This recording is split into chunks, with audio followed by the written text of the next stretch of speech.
আজকে আমাদের যুবকগুলি নামাজ পড়ে না, মোবাইল ছাড়া কিছু বুঝে না। তুমি মোবাইলে যতক্ষণ সময় দাও তার 10 ভাগের 1 ভাগ আমার আল্লাহর জন্য সময় দাও না। তুমি মোবাইলের মধ্যে তুমি যা কিছু দেখো, ওই দেখাটা দিয়ে তোমার মধ্যে চিন্তা আসে না যে এই চিন্তার কারণে তোমার শাস্তি হবে, এই চিন্তা তোমার মধ্যে আসে না, তোমার পরিবর্তন হয় না।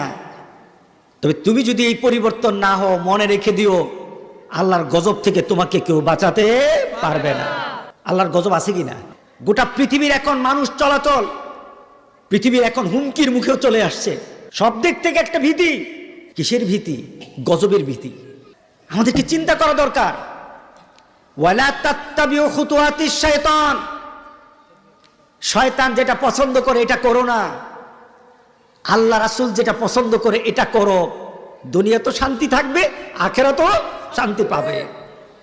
আল্লাহ সুবহানাহু ওয়া তাআলা মুসলমানদেরকে এখনো হেফাজত করতে চান।